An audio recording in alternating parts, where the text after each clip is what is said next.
Shalom, selamat pagi jemaat Tuhan. Berjumpa kembali dalam doa pagi online tak terbatas.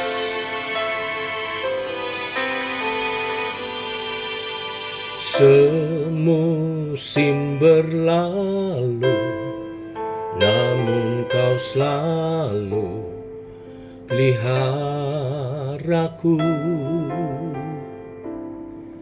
Kasih dan setiamu tak pernah layu di hidupku. Lebih luas dari samudra, kebaikanmu Bapa takkan habis di hidupku. Lebih tinggi dari cakrawala, tak terbatas kasih-Mu. Sungguh ku bersyukur.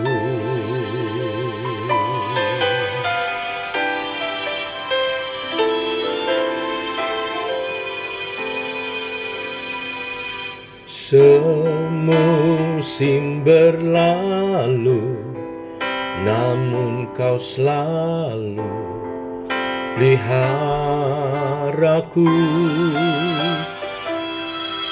Kasih dan setiamu tak pernah layu di hidupku.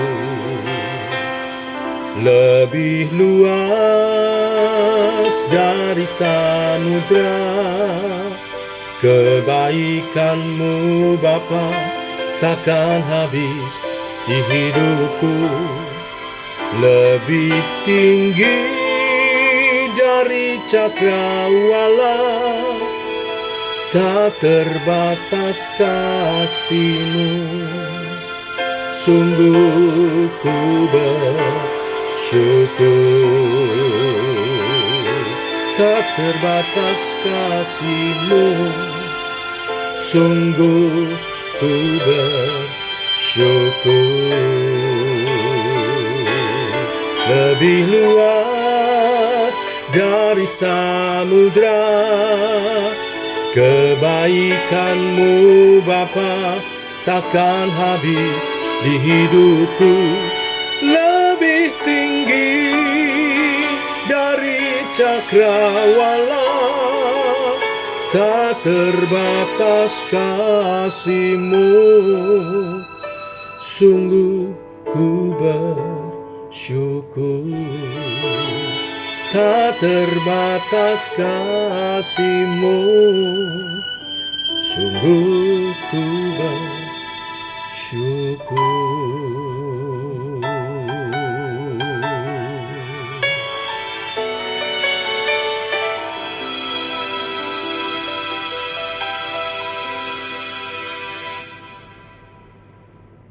Tiba waktunya untuk kami merenungkan firman.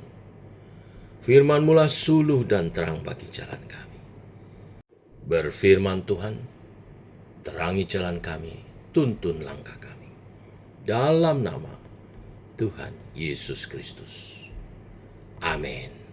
Bapak Ibu, kita lanjutkan renungan firman pada pagi hari ini. Roma pasal 12 ayat 9 sampai dengan yang ke-21. Saya memberi judul renungan pada pagi hari ini, hidup dalam kasih Kristus. Demikian firman Tuhan. Hendaklah kasih itu jangan pura-pura. Jauhilah yang jahat dan lakukanlah yang baik. Hendaklah kamu saling mengasihi sebagai saudara dan saling mendahului dalam memberi hormat. Janganlah hendaknya kerajinanmu kendor. Biarlah rohmu menyala-nyala dan layanilah Tuhan. Bersukacitalah dalam pengharapan, sabarlah dalam kesesakan, dan bertekunlah dalam doa. Bantulah dalam kekurangan orang-orang kudus, dan usahakanlah dirimu untuk selalu memberikan tumpangan. Berkatilah siapa yang menganiaya kamu. Berkatilah dan jangan mengutuk. Bersukacitalah dengan orang yang bersukacita, dan menangislah dengan orang yang menangis. Hendaklah kamu sehati sepikir dalam hidupmu bersama. Jangan kamu memikirkan perkara-perkara yang tinggi, tetapi arahkanlah dirimu kepada perkara-perkara yang sederhana. Janganlah menganggap dirimu pandai. Janganlah membalas kejahatan dengan kejahatan. Lakukan apa yang baik bagi semua orang. Sedapat-dapatnya kalau hal itu bergantung padamu, hiduplah dalam perdamaian dengan semua orang. Saudara-saudaraku yang kekasih, janganlah kamu sendiri menuntut pembalasan, tetapi berilah tempat kepada murka Allah. Sebab ada tertulis, pembalasan itu adalah hakku. Akulah yang menuntut pembalasan, firman Tuhan. Tetapi jika seterumu lapar, berilah dia makan. Jika ia haus, berilah dia minum. Dengan berbuat demikian, kamu menumpukan bara api di atas kepalanya. Janganlah kamu kalah terhadap kejahatan, tetapi kalahkanlah kejahatan dengan kebaikan. Amin. Bapak Ibu jemaat Tuhan, setelah kemarin kita membahas tentang ibadah yang sejati adalah mempersembahkan tubuh dan pikiran yang diperbaharui dalam firman dan roh. Bukti kita hidup dalam ibadah yang sejati, tidak munafik, adalah hidup dalam kasih yang tulus. Paulus mulai dengan ayat 9 memakai kata-kata kasih. Kasih ini kasih agape, kasih Allah, bukan kasih perasaan. Kasih yang memilih taat walaupun tidak nyaman. Hidup dalam kasih Kristus yang pertama, hidup dalam kasih yang tulus tanpa munafik. Saya kutip ayat 9-10 kembali. Hendaklah kasih itu jangan pura-pura. Jauhilah yang jahat dan lakukanlah yang baik. Hendaklah kamu saling mengasihi sebagaimana saudara dan saling mendahului dalam memberi hormat. Kata jangan pura-pura pakai kata anipokritos, yang sebetul artinya adalah tanpa topeng. Kalau kasih dunia, kasih kalau untung, mengasihi kalau membawa keuntungan bagi kita. Tetapi kasih Kristus, kasih walaupun dirugikan, tetap mengasihi. Orang yang hidup dalam kasih Kristus tetap baik ke orang yang tidak bisa balas budi sekalipun. Lalu kata kedua, jauhi kejahatan, lakukan yang baik. Ini menunjukkan kasih Kristus itu kasih yang aktif, bukan kasih yang netral. Kalau kita hidup mempraktekkan kasih Kristus, tidak bisa bilang aku tidak membenci tapi sekaligus juga tidak mau menolong.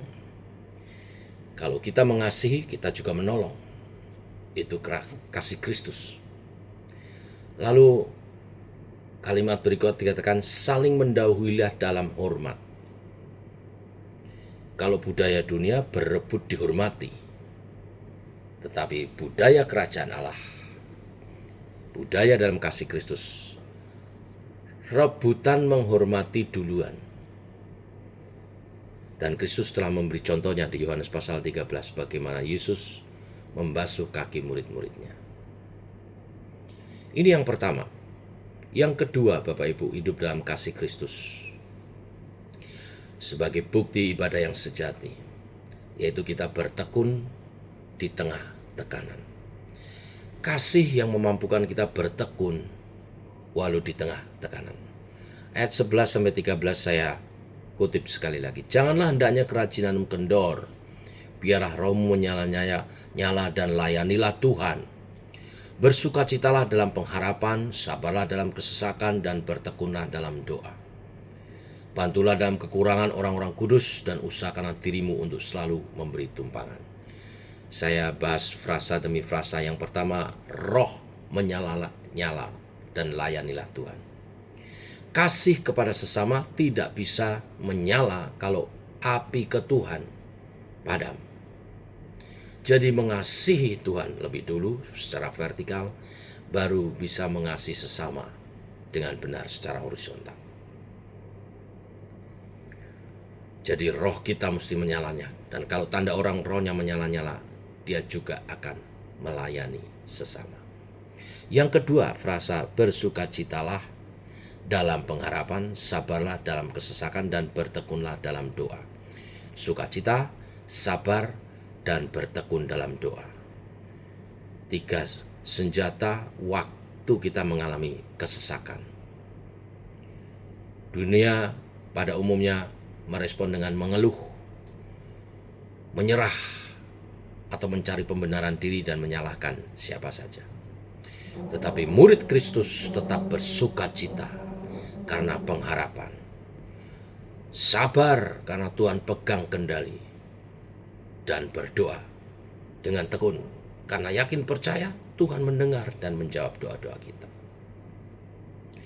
Frasa selanjutnya, bantu dan beri tumpangan.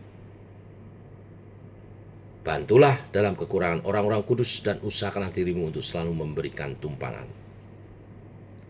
Kasih itu praktis, bukan cuma Tuhan berkati ya cuman omong doang, tapi juga buka dompet, buka rumah. Kita diberi contoh gereja mula-mula bertumbuh karena ini. Kasih yang dipraktekkan nyata dalam kehidupan sehari-hari. Bapak Ibu, kalau handphone kita tinggal sedikit dayanya, maka kita sering menyalakan mode hemat. Kasih juga demikian.